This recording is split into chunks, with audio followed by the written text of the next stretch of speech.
Victory. Yeah, baby. All right, everyone. Welcome back to Sports Flow with BK and Speaks. This week we'll be recapping last week's game versus the Atlanta Falcons. A little bit happier of a week this week as we were able to pull out that win. Yeah, we got a W.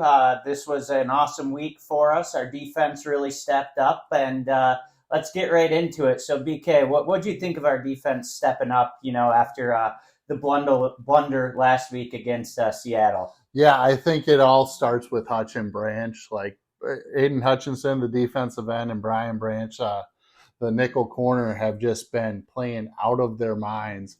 And you got to look at it and say those are two staples that we're going to have on this defense going forward.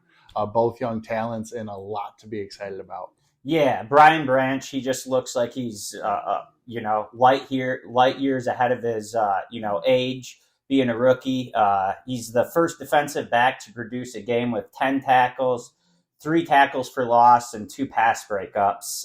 Which is first guy in NFL history. That's as a defensive back to do, that's quite impressive.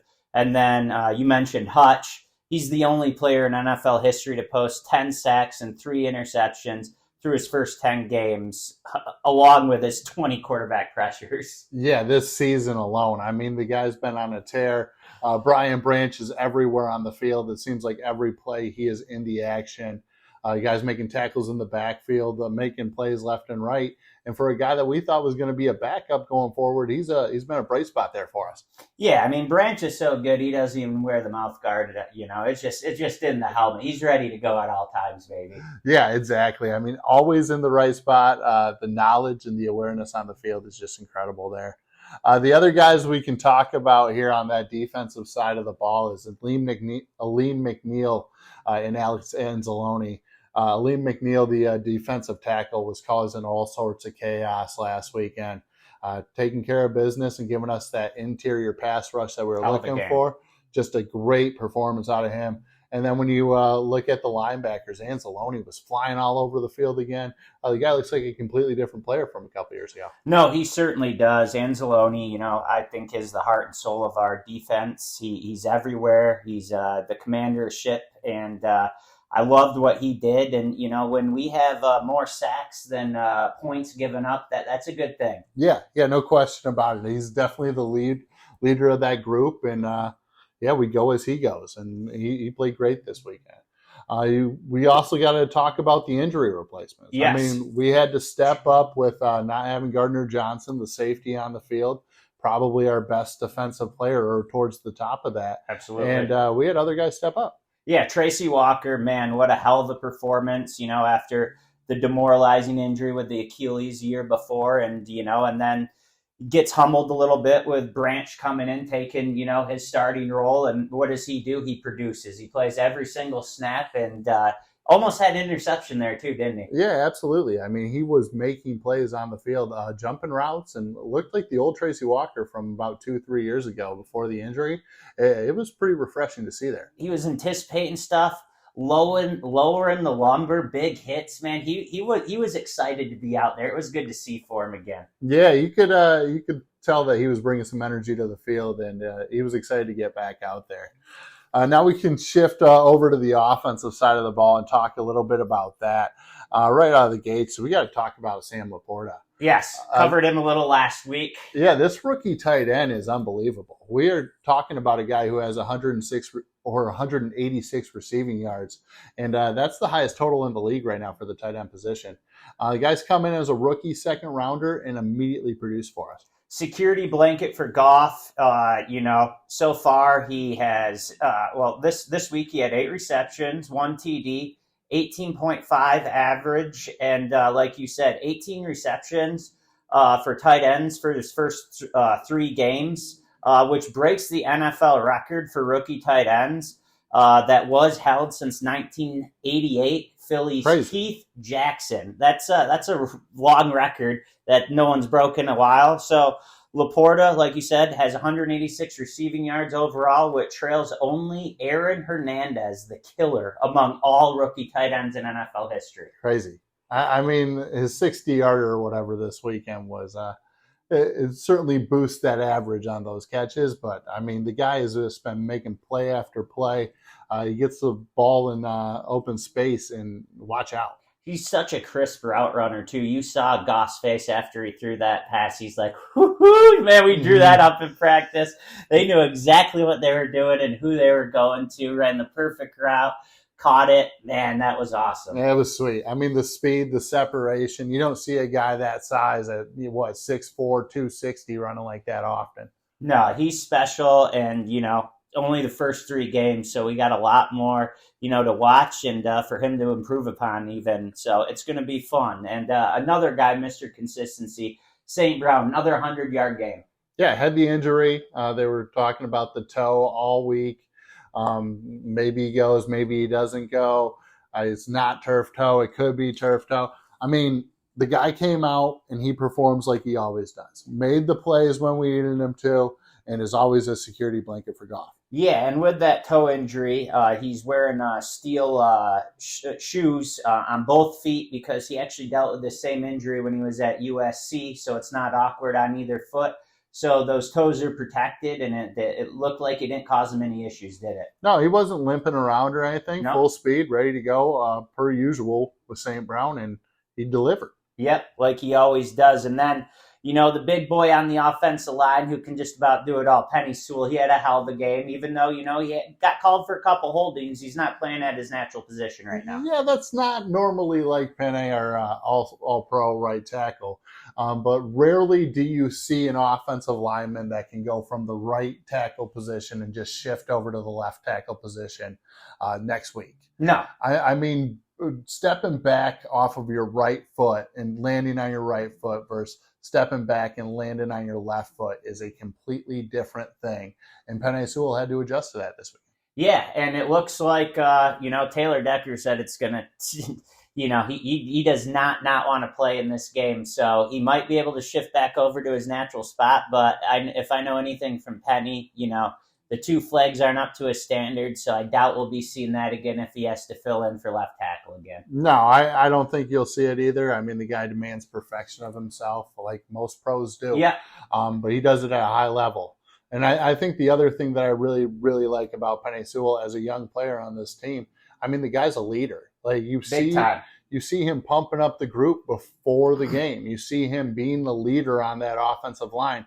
And having that at this age, I mean, we have one of the best tackles in the game Absolutely. right now, and he's the youngest tackle in the game. We've got a staple there for a long time. Yeah, and you want to talk about culture, grit.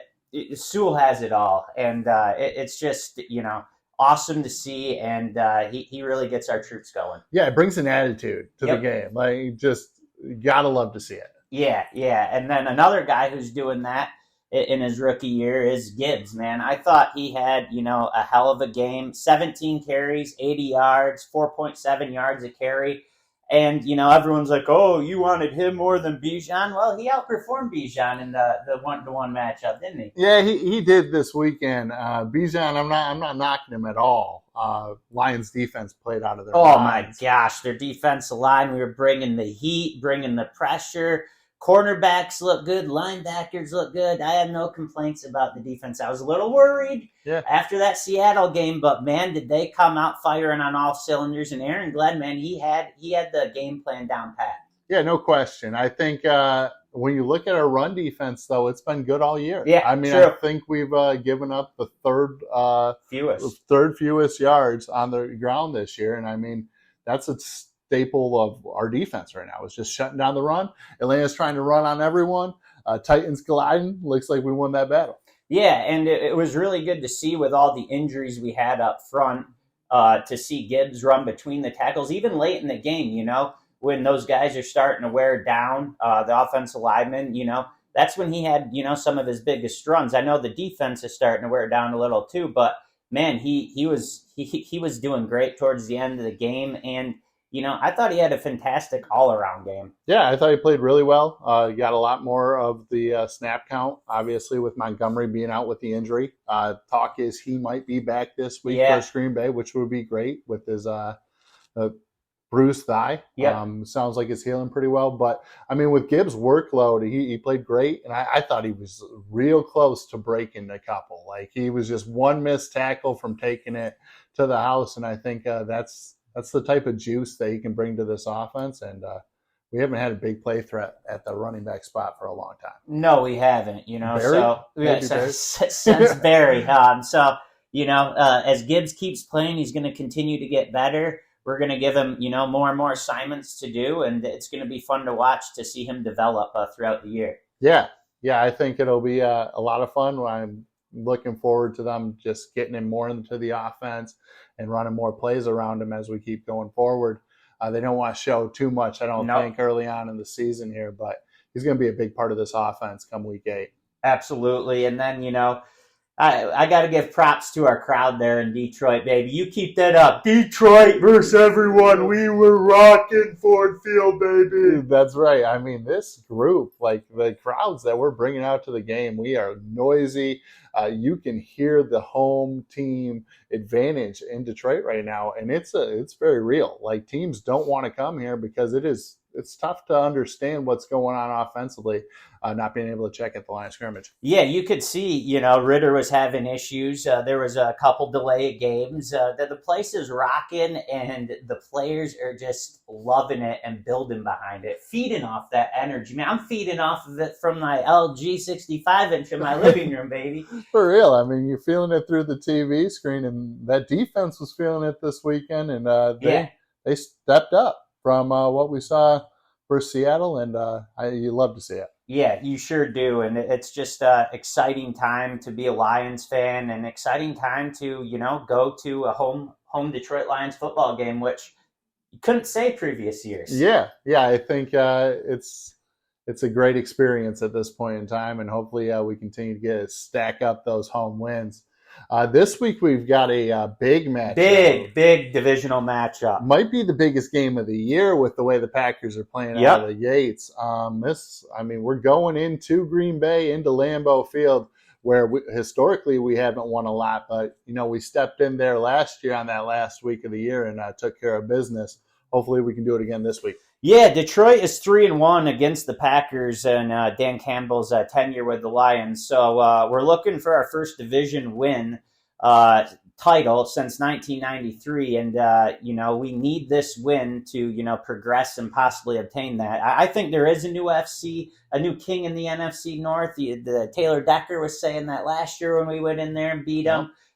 We know this place well. I think we're going to be surprising some people with a dominant performance coming in. You're thinking dominant. I Okay. do. Okay. I do. I think love is not in the air, and I do not think it is the season of love. And if I have to hear my buddy Phil say that one more time, I'm going to lose my mind. We are going to humble love. Yeah, I'm hoping so. Green Bay's been playing good, and going into Lambeau is never a joke. No, it's not. If we get healthy, this will be a good test for us. I think we're going to come in. Decker's going to play probably. Montgomery's going to play.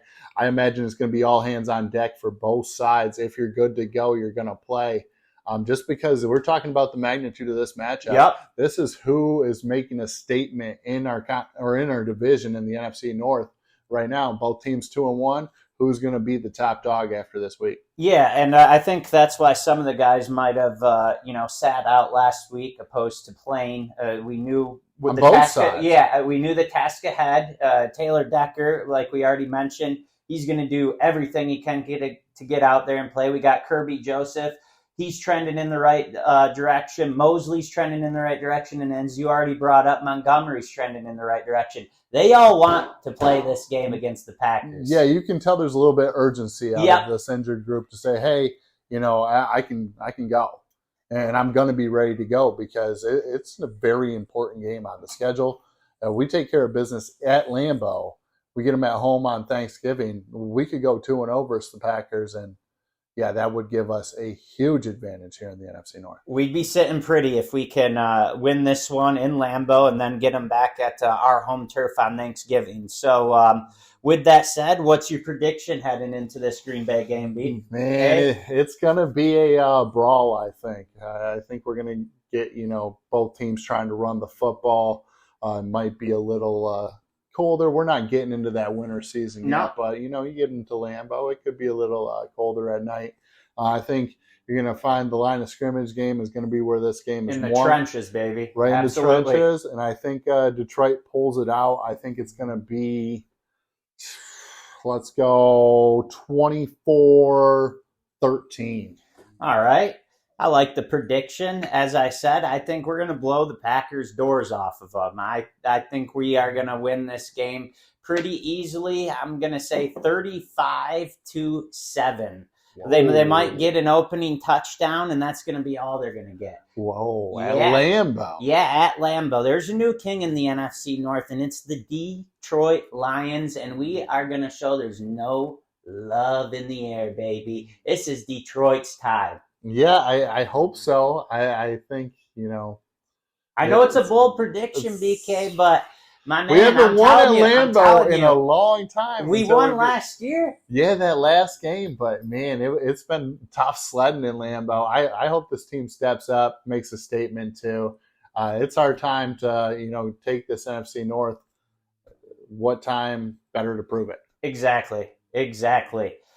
With that said, we hope you enjoyed, listening to another, episode of BK and Speaks Sports Flow, and we will have another episode for you, after this Thursday night game, I should say.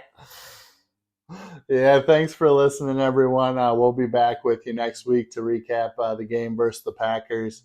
Again, thanks for listening, and go Lions. Go Lions, baby!